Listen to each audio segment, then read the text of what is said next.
Hello and welcome. I'm going to be your host today for our first QAC, CIS, and their lab workshop today, which is going to be an introduction to the Unix system. Let me share my screen with you.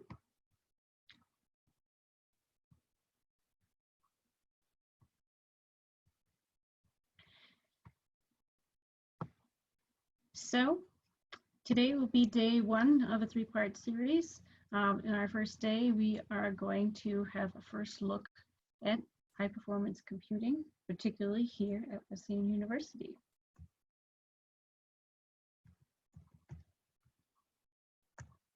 And if we could advance the slides, that would be awesome. There we go.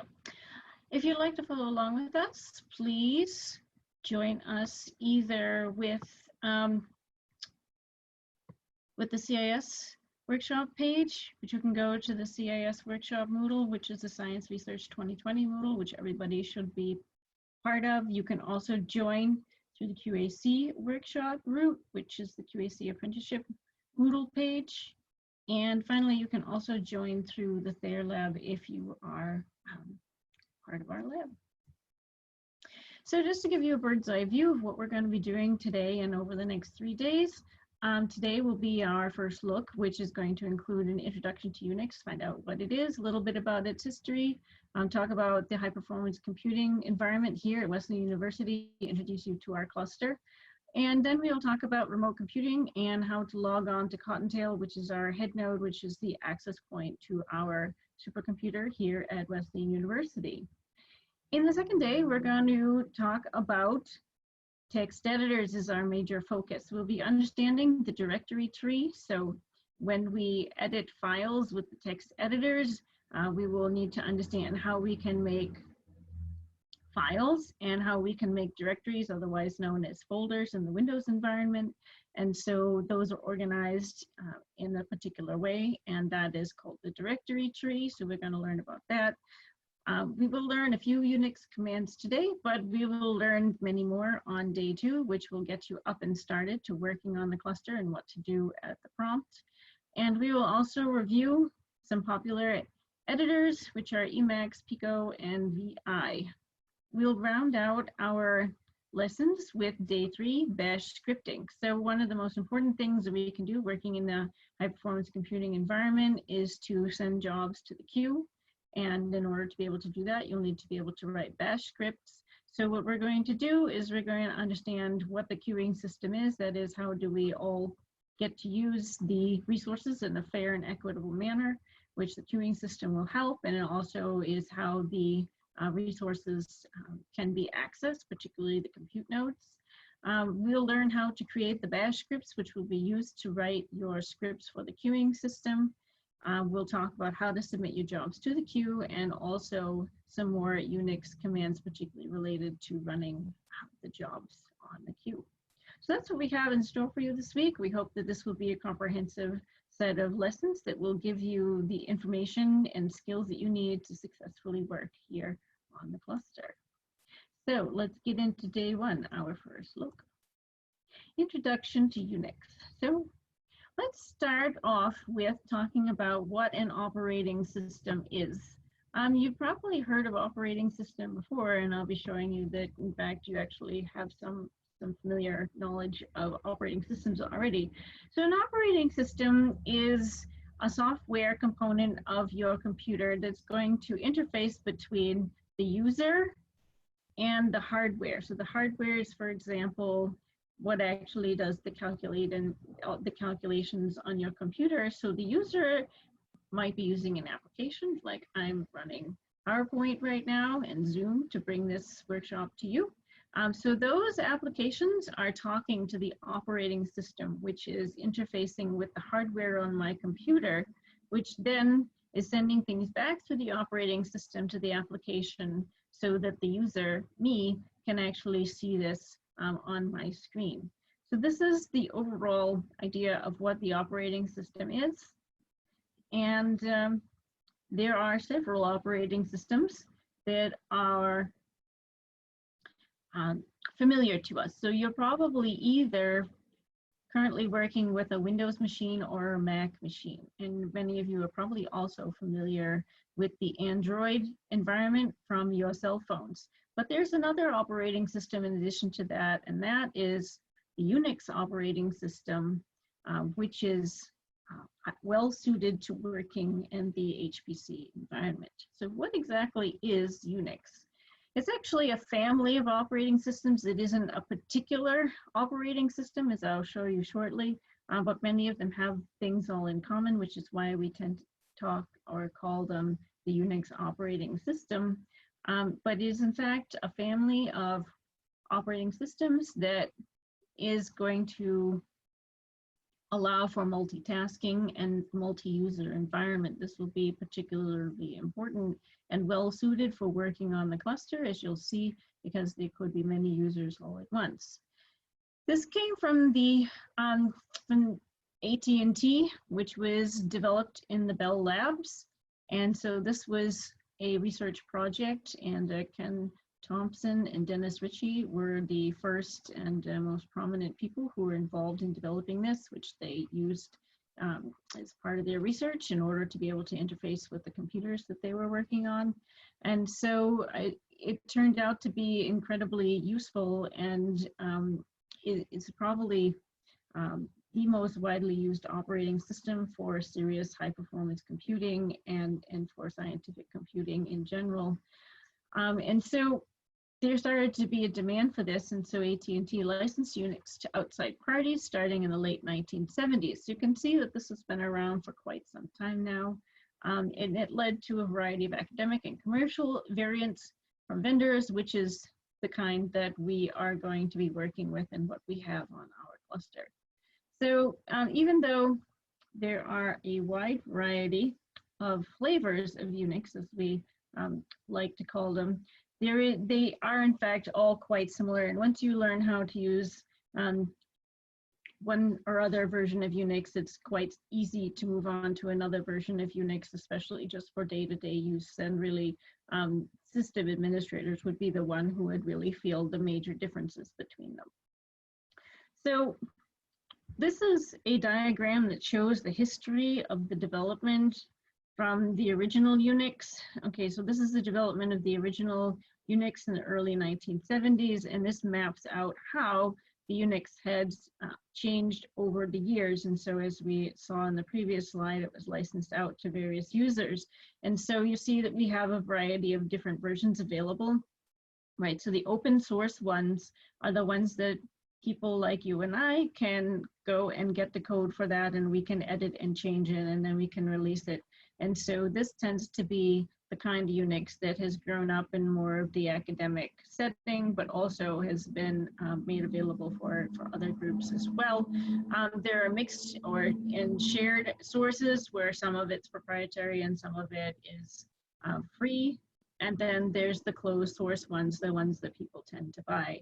So as you look through here, you might see a few different versions that you may be familiar with, right? So we have the Sun OS, and we have FreeBSD, regular Linux, which is what we'll be talking about today, NetBSD, and AIX, which is widely used also again in the scientific community and also for some serious servers for banks and that sort of thing.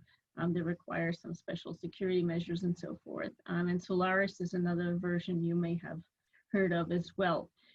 So the difference between Unix and Linux then becomes that Linux is a derivative of the original Unix. So it's basically a flavor of Unix. And as you can see, the Linux line, which is here, this is us right here, the Linux line is an open source version. And so that's why this is widely used. And so the particular variety of Linux that we're using is Linux CentOS 6, which is on our high performance computing system. So I just added us to the map here. I've added the year 2020, and we are currently using this variety of Linux. So why why learn Linux? You know, why not just use another perfectly good operating system? Can't we just use a Mac or Windows? What's the matter with those perfectly good operating systems? Well, Linux, in fact, actually dominates the high-performance computing environment, and so some of the reasons why this is the case has to do with the fact that it supports multi-user interface. Imagine if you had your laptop and everybody in your family only used your laptop. What kind of chaos might happen, and what would happen to the system resources, and how well it would work if multiple people were logged on all at once. So maybe it's not really quite equipped to work that way, right? So one of the things that is different about how the HPC environment works is that it's specifically designed to handle those things so that many people can be using the resources all at once. Linux also dominates HPC because it's open source, and because of it being open source, many programs have been developed to use with it, and so it is very well supported. And being in the scientific community, you can imagine that many of the people who have chosen to put time into it are actual professionals, whereas some other things which are open source may suffer from the problem of novices being involved. However, generally speaking, Linux is a really high-end community, and so most of the software actually works really well. The other thing that's important is that it also is very fast. It makes it very well suited for scientific computing, and I'll talk to you about one of the top supercomputers in a moment to tell you how fast is fast. All right, so as a fun fact, I went to the top 500. So all of the 500 world's top supercomputers are in fact running Linux as of 2019. The 2020 list should be coming out this month. You can go check out this website and keep track of this for yourself. So just as a quick rundown, some of the top 5 supercomputers in the world. Of these, 3 are in the United States. The top one is at Oak Ridge National Laboratory. The other one is owned by the Department of Energy. We have 2 centers in China, which are in positions 3 and 4. And our 5th one is one of the supercomputers in Texas, which is actually a site that I have used for my research, not on these current computers, but in previous years before we had resources here at Wes. So just to give you a little bit of idea of what a really top of the line high performance computer looks like and what it does, I thought I would tell you a little bit about Summit. So this is owned by the United States of America, and it is in the Department of Energy at Oak Ridge National Labs in Oak Ridge, Tennessee. My college actually took a field trip there. This is using IBM Central Processing Units, or CPU, and NVIDIA Graphics Processing Units, GPUs. So it is a mix between CPUs and GPUs, which is typical of high performance computing. This tells you a little bit about how many calculations it can do. So this is 200 petaflops, which is 200,000 trillion calculations per second. Wouldn't it be great to have that kind of help on your homework? Also, it can do 3 billion mixed precision calculations per second. That is because it has many computers all hooked together that are acting as a single one. And this is what really makes high performance computing work so well and work so fast. So a combination of better hardware, good software, an excellent operating system are all the reasons why high performance computing is so good at what it does and has allowed us to have the advances that we do. This is what they look like. Unfortunately, we won't be able to take the tour of our computer as we usually do this year, but this year obviously we can't do that because we're doing remote. But what you see here is you have some computer racks, and what these are just their shelves. And what you have inside of these is this is just like a grating that goes over the front. It's like a screen, and it just opens up like a little door, and inside of here are the racked computers. So you can actually see this is probably the back end of one right over here where you have the Ethernet cables So these are going to be special cables that just click in just like a regular Ethernet cable, but they're going to be different than those. Those are going to be high-speed cables to transfer data between the different systems, and how the computers are wired up is going to determine how you can access things on the cluster. Like what data can you access from various points on the cluster, which is something we'll talk about shortly. So ours looks something similar to this. Basically all supercomputers basically have these racks, and you have all the various components inside the racks. And this is a promo photo, I'm sure, of Summit, where it looks very futuristic indeed. Okay, so let us talk about what is a high performance computing cluster. So HPC stands for high performance computing, and then the C is for cluster. So sometimes you hear people say HPC or Hbcc, and that's what those mean. So an HPC cluster is going to be a collection of many separate servers or computers, which are called nodes, which are connected via a fast internet connection. So it is in fact a very small internet. So this is a diagram that's going to help us understand what the system looks like, with some very dated looking computers here hooked on, but the ideas are all still the same. And so the idea is that these parts are all hooked together using wires. And so with these parts here that are part of the cluster are in fact in those racks that we just saw in the previous slide. So the nodes are what's used to describe the different computers, the individual computers that are hooked together to make the supercomputer. So in fact, you could actually hook together a bunch of, computers laying around your house, and you could make a cluster, right? So what makes it a cluster is really the interconnectivity of it. However, I doubt it would be as fast. And so what makes a high performance computing cluster high performance is the kind of hardware that it has in there, and the speed in which it's able to do the calculations. So there can be lots of different types of nodes, and each of the nodes is specialized for different tasks. And we'll, in a moment, take some time to have a look at some of those different kinds of nodes, in particular the ones that we have here at Wesleyan and exactly the architecture of our cluster. But this gives you the general idea as to how things are going to be set up. So the different kinds of nodes that are important to be aware of are the login node, otherwise known as the head node, which is what is sort of like the starting point on the cluster. And so this is just a computer whose job is to talk to the users. And so the nodes that we're probably most interested in is the compute node. So you see that these computers' job is to run the calculations. And so each of these may also be specialized for a particular task. And so we actually have some specialization on our computers on the cluster as well. And so here we have some labeled specialized compute nodes over here. So maybe there's some particular high-end ones in here, and these are regular ones.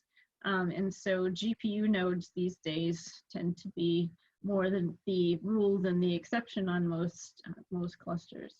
And another kind of a node you could have is a storage, right? So you may have some storage to save old work that you can't get rid of yet because maybe you may need it again, or maybe for whatever reason. Or you may run out of storage space on your individual machine. So each of these machines has its own storage space, just like a regular laptop or computer would have some storage space.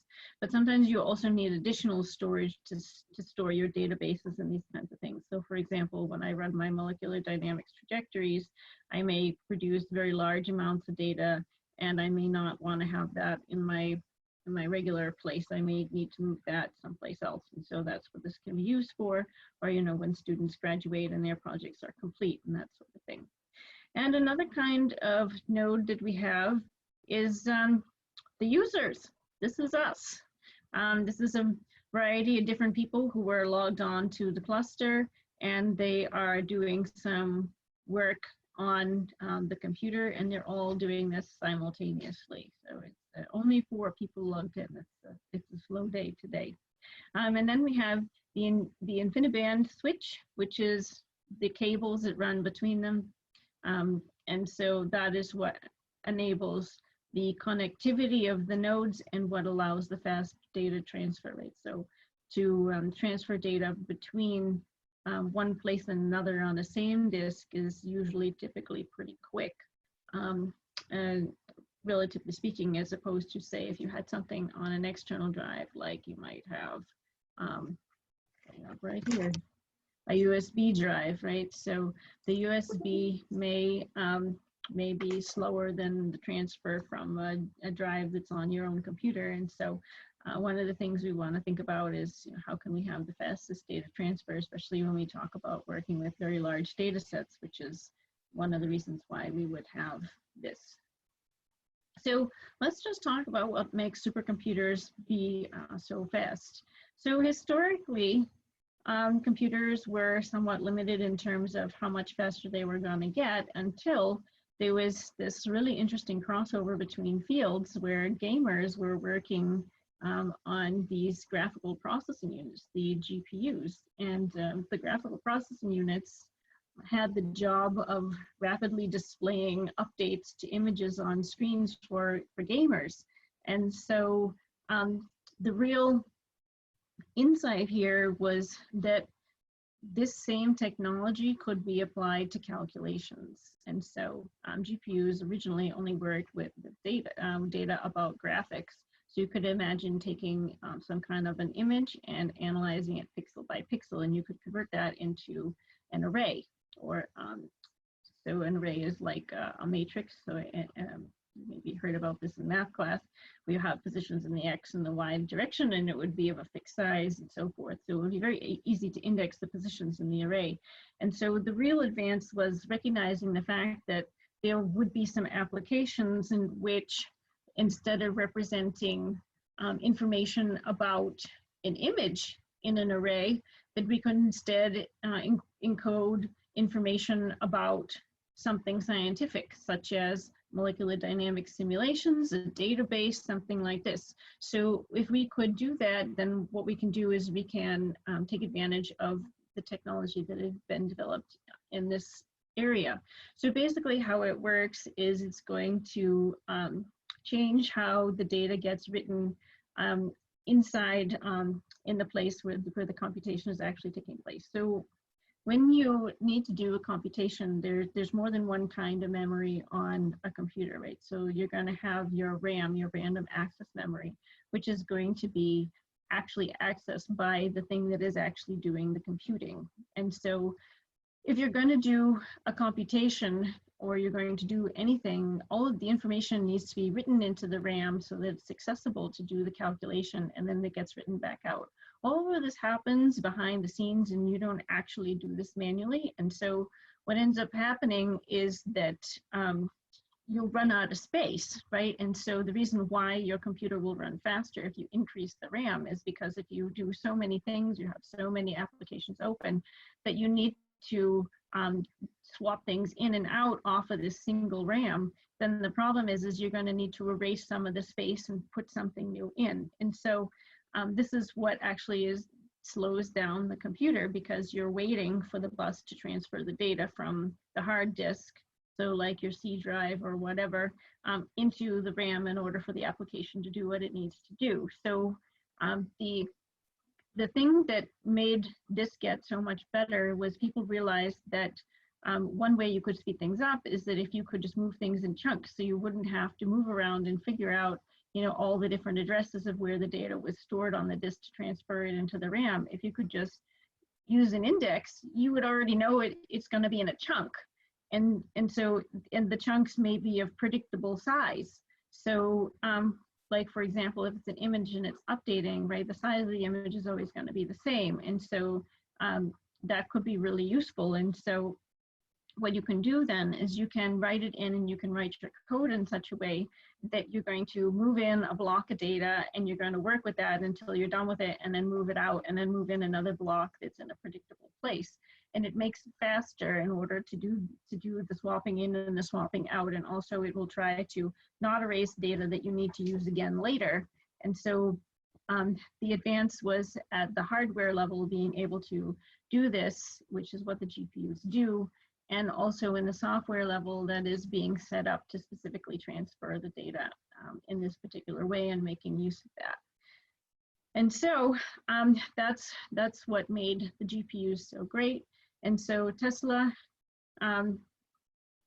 is the name of these drives, and so they're made by NVIDIA, and this is the top of the line, which you usually use for GPUs, and there are of course others out there as well, but this is a very common kind of a GPU which you can now purchase and may even have in your own laptop this very moment for on the order of hundreds of dollars, and you can buy them off of eBay and Amazon and so forth. So let's just talk about how this happens, right? So the extensive use of parallel computing. So this idea of parallelization. So what I was talking about, the improvement of the code for using the GPUs, that's one level of parallelization that can happen. And the other level of parallelization that can happen is having multiple computers do the work all at the same time. I sometimes describe parallel computing as some slightly dubious activities in doing your homework. So imagine that you have a problem set that you need to do, and you're very busy and you don't have time to do it. And there are 5 of you in your class, and there are 5 homework problems.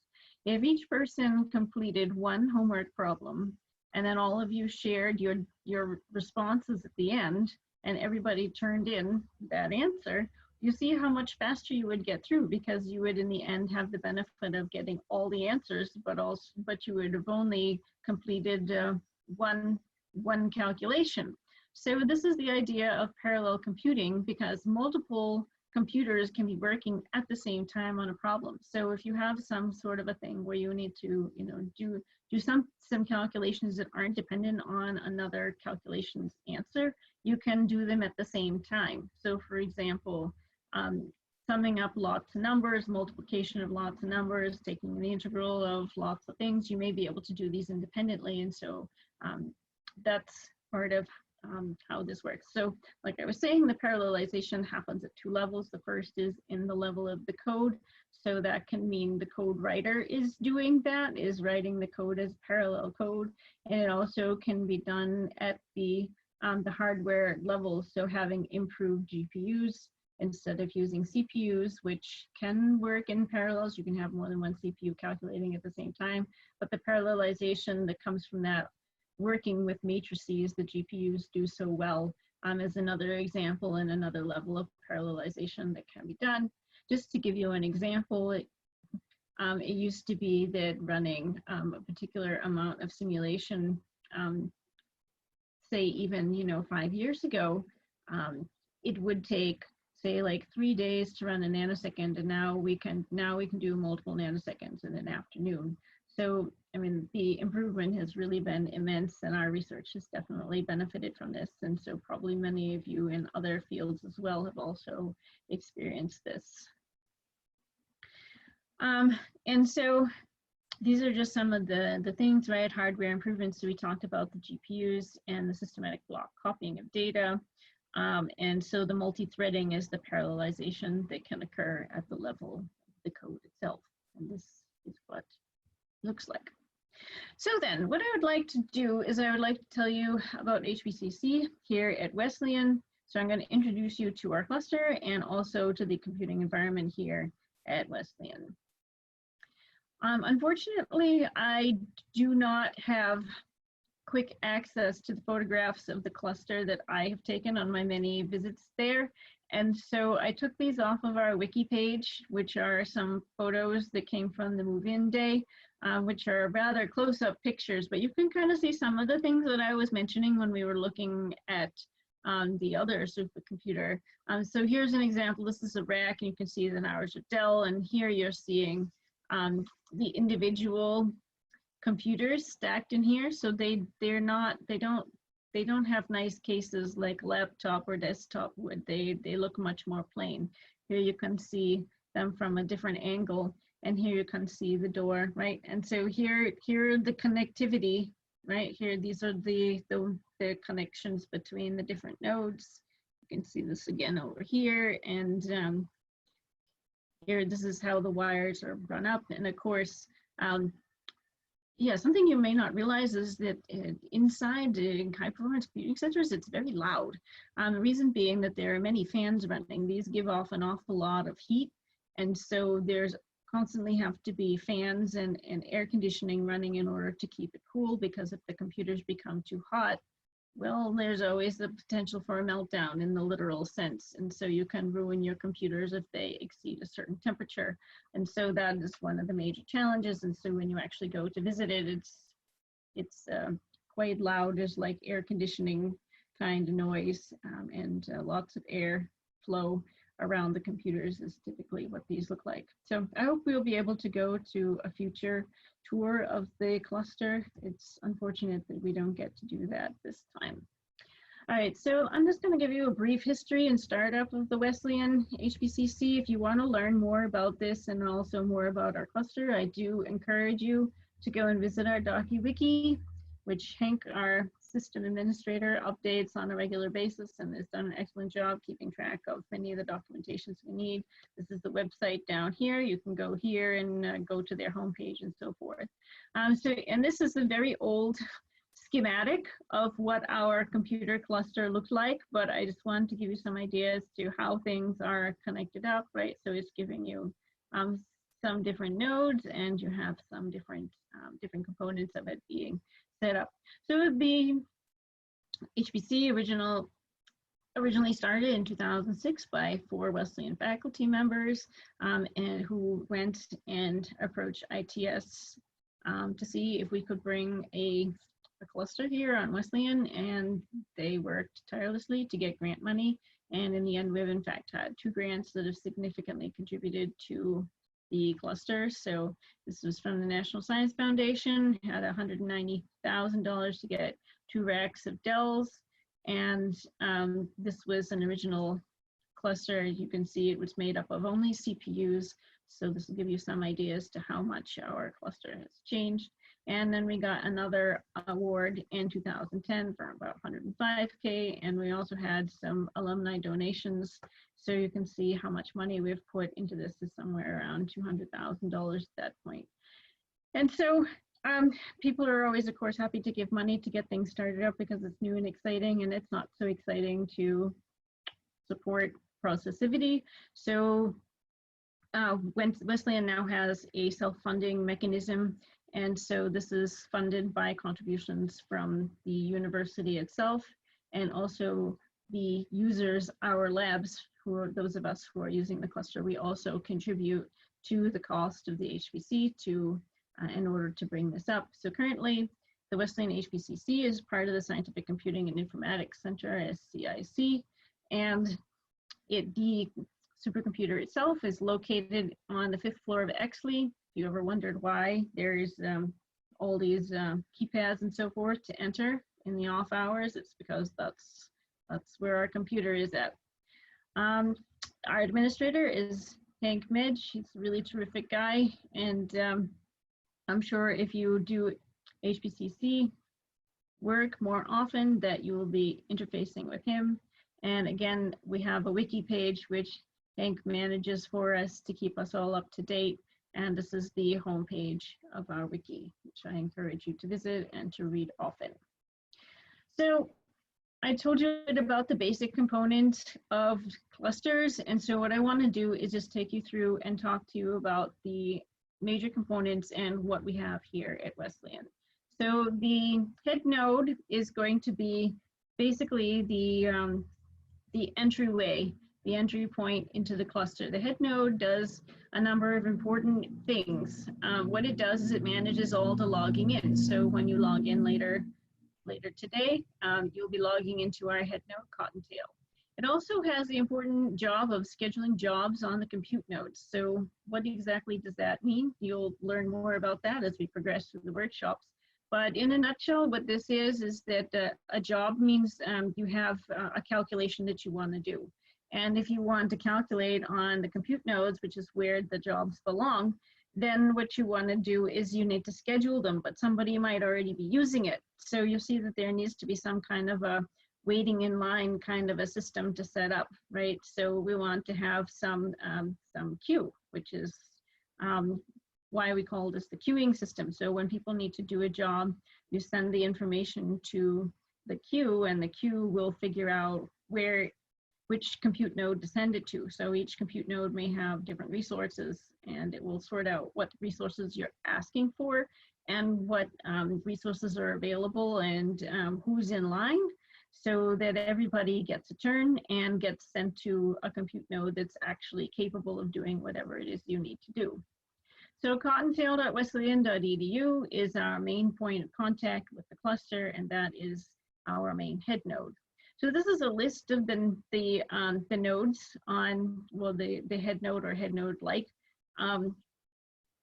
nodes on our cluster. So the main one is Cottontail, which is the one that you'll be logging into.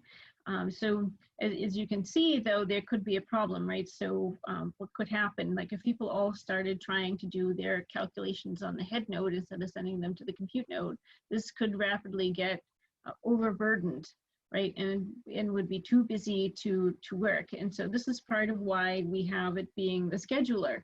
But it could also get overwhelmed or overworked for other reasons or have other problems. And so for this reason, we want to build in redundancy, right? That means, you know, if you lose one, you're not going to lose them all. You have an alternative to what you could do. So we also have another login node, the secondary login node, Cottontail 2. And so this one is maybe not quite as robust or not as up to date as first Cottontail, but is also a very good machine and is another option to log in. And Swallowtail used to be our head node some years back, and so this one is also set up to operate as a node.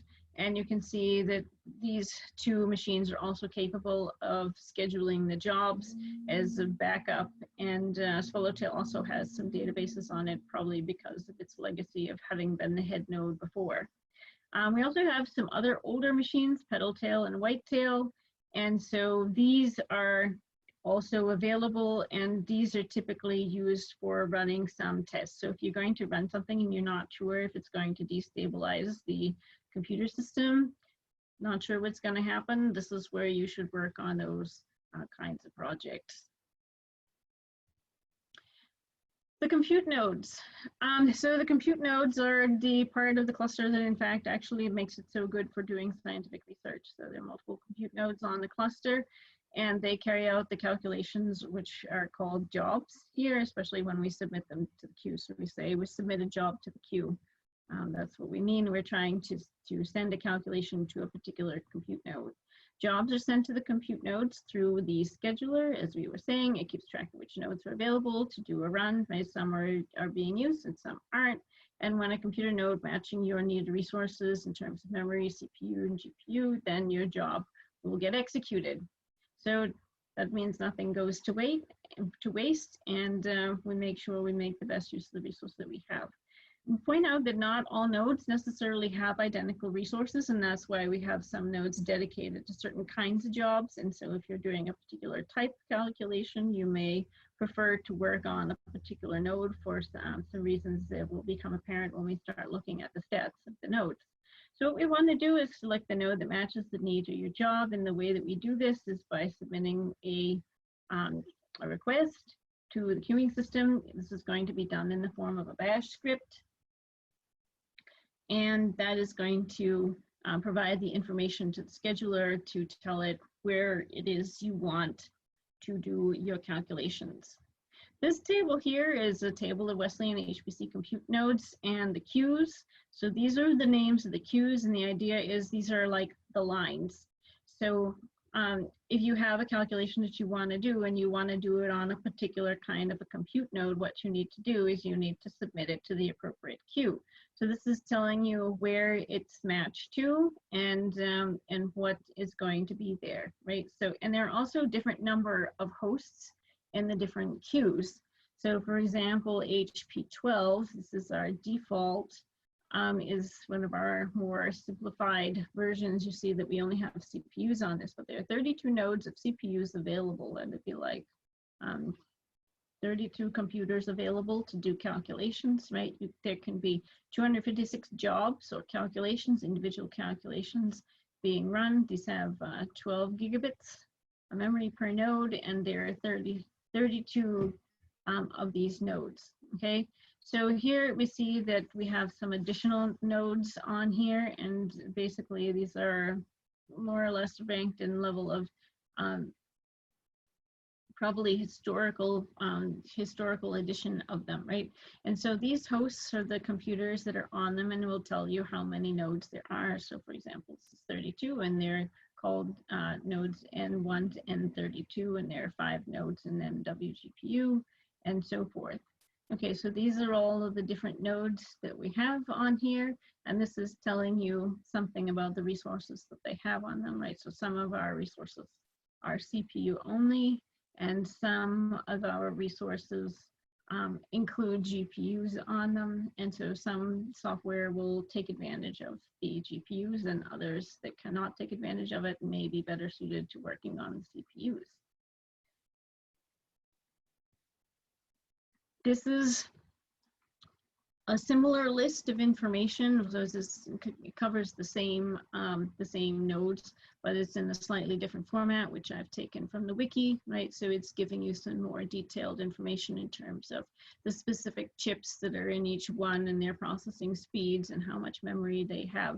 So this can be interesting to look through, and also can be help you decide which one you're going to use for a particular calculation. They also have nicknames, right? And some of the queues and some of the computers have been purchased by particular labs, and so they're more specialized for the particular kinds of calculations that they want to do.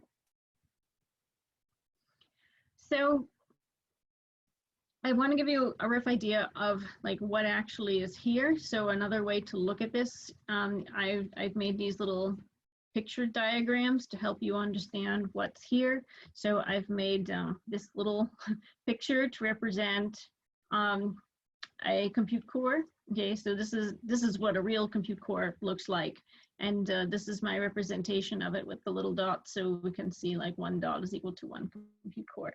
So what I'm going to do is I'm going to show you this for 1 compute core, and then this is the representation of a GPU. See, here's the Tesla, NVIDIA's Tesla that we looked at before, and that's my cartoonified version of it. So there's a couple of different kinds of systems that we can have, and these are ever growing all the time. So for example, a dual 8 core means 2 times 8 cores. So here's an 8 core block, right? And so this has 8 of these on it. So this altogether is going to be a 16 core machine. This here is a quad core. So there's 4 cores here. So the example of it, this chip is the Intel X5355 at 2.66 gigahertz. And here is a dual quad core, which is going to be equal to 8 total cores, which is equal to half of this dual 8 core. So you see how the numbers kind of work out here. So what I've done here is I've taken those little cartoons and given you some idea as to what exactly is on the Hpcc cluster. And I'll mention that actually our latest edition has not been added onto this, partly because we ran out of space on here to show. Okay, so for example, we can quickly take a look at this and see, okay, microwave N33 to 37 has 5 nodes with dual 8 core with NVIDIA GPUs, right? This is one of our more hefty nodes that's available. Okay, and so some of these others we can see Blue Sky clustered. This is a much older one, and so this has dual single cores on it, which is a much older machine than some of these other ones. So then how do we decide which queue we should use? So the default queue is HP12, so if you don't specify something, that's where it's going to go. This is for processing lots of small to medium memory footprint jobs. TinyMem is for small jobs that are going to be run in serial with small memory requirements. Nodes have a SATA DOM, which is a particular kind of device on the motherboard for the operating system. However, note that you should not use local scratch on these nodes. That means using the computer's hard disk. You should not use its own hard disk. If you need to run tests, as we mentioned before, We don't want to run tests using the main head node. We should really be running things on back nodes anyways. But if you need to do some test work where you're not sure what will happen, we want to be sure not to be using those main ones. So we have swallowtail, petaltail, and cottontail 2. This has a limit of 8 hours on CPU usage. So that means if you submit your job and it takes more hours than 8 to work, that the jobs will be ended even though the calculation may not be done. So it's for testing. MWGPU is for GPU-enabled software. So some major kinds of software that are used on MWGPU is Amber, LAMPS, NAMD, Romax, MATLAB, and Mathematica. So if you are using any of these softwares in your research, likely you'll be submitting jobs to MWGPU. And these are just some user notes about using this. MW256 are for jobs requiring large memory access or requiring lots of threads. Gaussian runs in a very particular way that is not the same as these are set up, because it's also doing a lot of read-write simultaneously. So Gaussian is set up to run on MW256FD. Autodeck also is going to run on this one. So part of what you should do is just get familiar with what kind of programs it is you're going to actually need to use, and then use the appropriate resource for that. Okay. MW128 is newer software that also is set up for running Gaussian jobs, but this belongs to a particular faculty group, so they do get priority for using this. This is Carlos in the chemistry department. This belongs to his group. Okay, we also have an Amber 128, which was donated hardware from a member of the chemistry department, and these are for running Amber 16, which is molecular dynamic simulations. And so there is priority access for Amber jobs until the end of, until October 1st. Okay, so the next thing we want to look at is the storage devices. So the storage devices, so these are not necessarily strictly only just storage devices, but also places that have storage on them. So some of these are you've seen before. Okay, so this is the file. So Sharptail is a file server directly attached to the head node. So that means that this is going to host most of the home directory. So when you log in today, you will be, in fact, actually sitting on one of Sharptail's disks. And this has 10 terabytes of home disk space. So this is your working area to save your files. Ringtail hosts some faculty directories. I actually have mine on Ringtail. This has 33 terabytes of storage space, and it's on home 33. MindStore is an additional storage directory, which was originally used by a particular faculty member for a particular project, and they've been nice enough to share.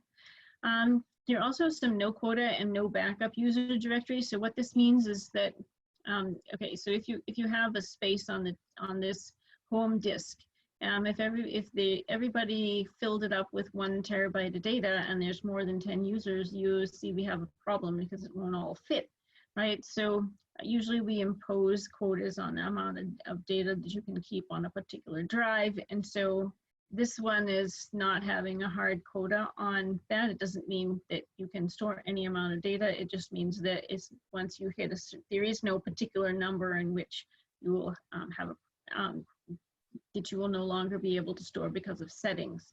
Okay, and this is not backed up, which means that there is a single copy. So if that particular machine were to suddenly blow up, that's the only copy. It's gone. So that can be useful to put low priority stuff on your computer, or store some things that are low priority but you still want to have around. So that's those. And so these are available on Home Extra 1 and Home Extra 2 in 7 and 5 terabytes. Okay, we also have Hpc Store, which is new for 2020. It's going to be brought on this year. And so all the home directories are going to migrate there in 2020, which to my knowledge has not yet happened. But you can see that this is a considerably larger drive than the 10 terabyte one, which we're currently using. So this is 190 terabytes, and we have the capability to expand that. We also have the RStore drives, which you may encounter in your various labs. These are somewhat older, and they are backup storage servers. These are not connected to the compute node, so the disadvantage to storing your data there is that if you need to run a calculation and use, log on to the head node and try to send info to the compute node, it's not connected, so it can't see the data. So you have to transfer the data to a node where it can be seen, which is a bit of a pain. But this is why it's backup, so to save data from previous lab members and that sort of thing. And then, of course, each node has its own temporary disk. So just as every computer has some kind of a storage disk on it, each of these has its own, and that's called /scratch. And so scratch is a place where you can temporarily store data, but you could imagine that storing data on the compute nodes for some particular individual wouldn't be a bad idea. So we generally do that and then transfer the data when it's necessary, like the Gaussian calculations. That's done pretty regularly because they read-write often. So you want to just read and write on its own computer. And then when you're done calculating, you pick up all the files and move them all together. So there'll be some differences in terms of the scripts that need to be written and need to be run for the various different kinds of programs that you might need. But that's what Scratch is. It is additional memory, which should be used only temporarily for doing calculations. So I'm talking a little bit about all these different memory sizes. So I thought I would put this together as a back of the envelope guide to comparing between the different sizes. So you might have heard some of these things before, and what do they all mean? Well, basically, you've probably had the experience of having to memorize all the prefixes for, deci, centi, milli, and so forth. These are just more prefixes that are basically telling about the size. So this is a bit of a back of the envelope because this is not exact. And this is the reason that this is not exact is because these nice round numbers actually are not true. So 1 byte of data is basically one piece that can either be set to 0 or 1. And so 2 to the 3rd bits. So if you have 3 devices that can each have an on or an off, you're going to have 2 to the 3rd bits, which is of course equal to 8 bits. But you can see that this is useful to think about things in terms of binary, and because the actual storage device can either be, set in the on or the off position. That's how we have the binary system for saving data on the computer. So a byte is the smallest addressable memory size for a historical reason, and that is because it encodes 1 character. So say, okay, here is the letter E. So it would take 8 bits of information in order to encode that because it is 1 letter. So that would be 1 byte of data. So then basically we see that since this word is 4 letters long, it would take 4 bytes of data to encode this word. So that gives you an idea of how big it is. And so they're addressable in that chunk size, because if you want to write a single letter, like what would you write that would be smaller than a letter? Probably not much. So the addressable memory is divided up into these bytes. And so because of that, the conversion factor is not exactly going to work by just moving the decimal, because that's designed for a decimal system, right? Base 10, and this is base 2, so it's not exactly going to work. So what we have here is that 1024 is approximately equal to 1000, which would get us to the point where we could move the decimal point and be approximately correct. And so a lot of times people are thinking in terms of that, and that's basically what this chart is showing you here. And so you can get an order of magnitude idea for what's happening. So you can just, for order of magnitude accuracy, you can simply just move the decimal point, right? So this is, 1 million bytes, and this is 1,000. So you see, you get the point, right? We're adding 3 zeros each time we go down, just like we would when we're doing the centi, deci, milli, and so forth, order of magnitude. Okay, so that just helps us to get an idea of what that is. But to maybe make this a little bit more real for you, what I've done is I've just put on some common storage devices that you might be familiar with. and a few other points of comparison. So for example, to store a plain text, this is going to cat, right? We have, this is going to be 3 bytes, which is on the order of bytes, right? So these are pointing to the order of magnitude storage size that we have. So for example, this is an old diskette, right? So this was around in like the 1990s or so. My college thesis, my undergraduate thesis, is stored on several boxes of these verbatim disks. And this gives you the idea of the size. You can buy a cheap 32 gigabyte USB flash drive for a couple dollars on Amazon. This is a nicer flash drive. This is a high-end one. It'll go 1 terabyte, which will go on the order of $85. This is a MacBook Pro 13. It says 4 terabytes, right? So this gives you some idea to what that's like. This is an external drive. I actually have a Seagate external drive sitting right over. I have 2 of them sitting on my desk. The 8 terabyte size one is equal to a couple of laptops. So we see Sharptail is now at 10 terabytes. That one that's going to get replaced soon, our home disk, is 10 terabytes, which is now only slightly bigger than my Seagate drive for all of those users. You see why we made the argument we need to upgrade that. So here's what our new one will be, which will be at 109 terabytes, which is going to be about 10 times bigger than what we have, or equal to more than 10 laptops.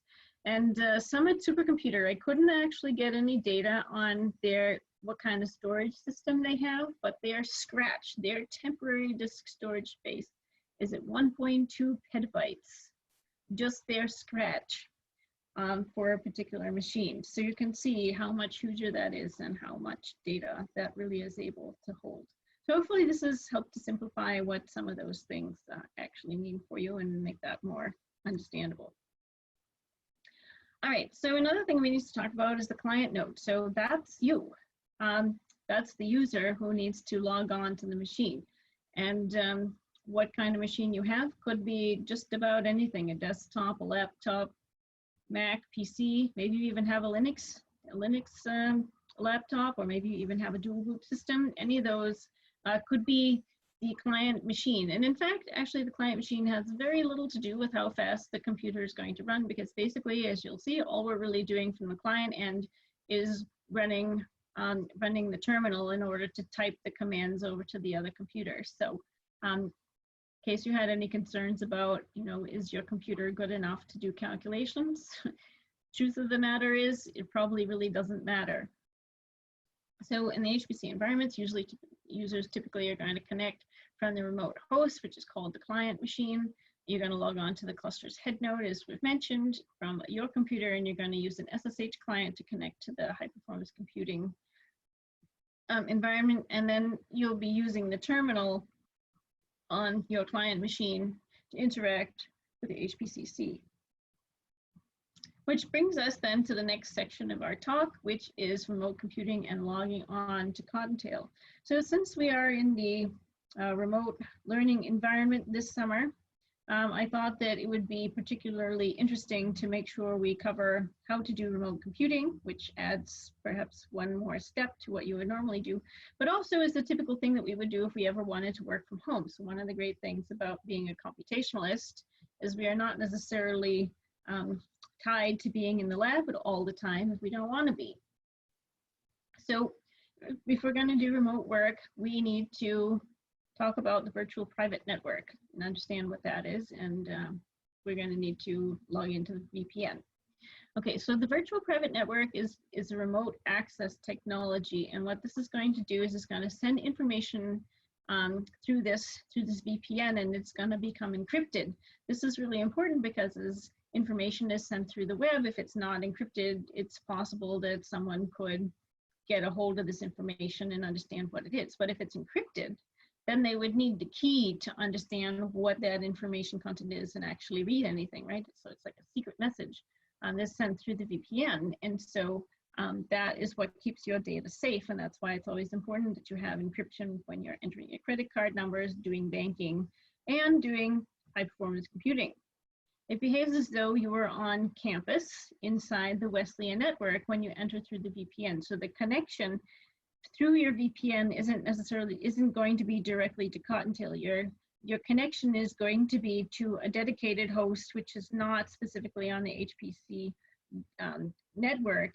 Well, it's not part of the Hbcc. It's just a general computer at Wesleyan that handles logging in. So then what happens is you log into that computer, and then from that computer, you can go to other places. And so what happens is you get assigned an IP address that is from Wesleyan, and so you'll be recognized as being a member of the Wesleyan community, which is what allows you to work on the cluster. So the cluster will not talk to people who are not part of the Wesleyan community, and the way that you're recognized as being part of the Wesleyan community is having an IP address that has a number that matches a Wesleyan address. And so, of course, if you log in and you're not on campus, you won't have a Wesleyan IP address unless you log in via the VPN, which will log you into vpn.wesleyan.edu machine, which will now send the IP address of that one to the various places that you want to go, such as logging in to Cottontail. So what we're going to use to do it is Globalprotect, which is an example of a VPN. So this actually is just a little diagram, a cute cartoon that summarizes those things that I was just saying. So if we look at this picture, what we can say is here's somebody's computer, right? And hackers are trying to get your data. But because it's in this secure tunnel, that is, you're making a connection directly to a VPN server, then other people aren't able to see it. Internet service providers can't see it. Snoopers and government can't see it. Website operators are going to see the VPN server's IP. So, and not yours. So that's what I was saying. So, all right, suppose there was a good guy here. Suppose Cottontail were sitting here, right? Cottontail is going to see the IP address that was given by this server here, the VPN server, vpn.wesleyan.edu will send its, because you'll be logged from here into this computer, and then everything that comes out of this computer will have the IP address that came from here, which is a local one, which is inside the network. And that's why Cottontail will now recognize you if you use a VPN client, but if you don't use a VPN client, you won't be recognized, and that's why we need to use one. So in the tutorial, it'll take you through actually downloading and installing the VPN, but the short of it is that there's a page, this Information Technology Services page that has a lot of information about the software that's available. This is called Knowledge Base, and you should definitely familiarize yourself with this if you haven't already. There are many great softwares available free for download for members of the Wesleyan community. So what you want to do is you want to download the VPN, which is linked from here. It's going to be for Globalprotect, and we have the Windows version and the Mac version. So just to give you a preview of what it's going to be like, it's really pretty simple. You just type in vpn.wesleyan.edu and connect, and it's going to ask you for a password. And then after you're done using it, you can just disconnect by either letting it time out or clicking on the disconnect button. How do you know if you're connected? You're going to see this little symbol in your icon tray to tell whether or not it's connected. So notice when I'm connected, it looks like this. It's got the little shield in front of the world, and when it's not connected, it's got the X there. So I'm just using the regular internet, whatever I happen to be logged onto at this point, okay? So one thing that can happen that students get confused is they can't see it. They say, oh, I don't have Globalprotect. You might. And so what you need to do is click your caret here to expand it so you can see all of your icons if they get hidden. So how does an SSH client work? So this is, here's the client, and the client is going to initiate the connection by contacting the server. That is when you're filling out this form and you press the connect button, that gets sent to the SSH server. Then what's going to happen is the server is going to send back a server public key. So this is about doing the encryption. So if both the server and the client have the same key, then both of them will be able to unlock the encrypted data. But if you don't have it, then it's not going to be able to do that. Okay, and so the other thing you need to do then is negotiate the parameters and open the secure channel to the actual server, and then there will be user login to the server host operating system. So this is what you're going to do when you're going to actually SSH in to Cottontail itself, right? So this will not happen if you're not first logged in onto the VPN client, because the keys won't match, and also the parameters will not be negotiated because you will not have a legitimate IP address. So as you can see, getting an SSH client will be important. Now, if you're a Mac user, you're in luck today. It's your lucky day because you already have one on your computer and you can use the terminal app. The same is true if you're a Unix user. So Unix systems do tend to vary a little bit more. You would probably have an app called Term or whatever you use for terminal.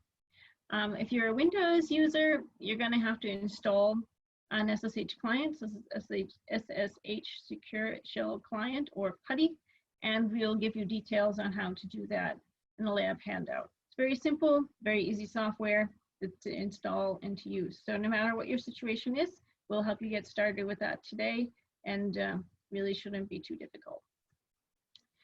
So then this is a summary of what we talked about today. We've had a first look at high performance computing. We talked about an introduction to Unix in general, what is Unix, and we talked about how Unix and Linux compare and what exactly we're using here. We took a lot of time to talk about the Hbcc here at Wesleyan University. We're very fortunate to have such a great resource, and we've talked a little bit about its setup, so hopefully that will help you to understand what's happening as you're trying to use it. And we've talked about remote computing and logging on to Cottontail, which is a two-step process requiring a VPN client and SSHing in. And so we'll take you through actually doing the mechanics of those things in the tutorial. For next time, we will be talking about working on the cluster with text editors. In today's lab, you'll see a little bit about how to make your very first file, which will be kind of a clunky way of doing it, and it will quickly become apparent that there should be a better way, and you're not the first person to think of that. And so we have text editors to do that, which will be our focus on day 2. And we'll round out the week on day 3 with bash scripting. So one of the powerful things about high performance computing is being able to send jobs to the back nodes that do the quick calculations and are set up for the particular kind of job you need to do. And so in order to be able to configure those, you need to be able to write some scripts. Many of these already have some templates available for you, but knowing what it means will be really great. And also, you may just want to write some general scripts for managing data and other day-to-day tasks. And knowing a little bit of scripting can really go a long way. So we're going to teach you some of those basic skills, and also, how to learn more if you're interested in doing more with that. All right, great. Well, it's been wonderful working with you today. I hope that you've enjoyed our introduction, part 1, and look forward to seeing you in the day 2 and day 3. Bye-bye.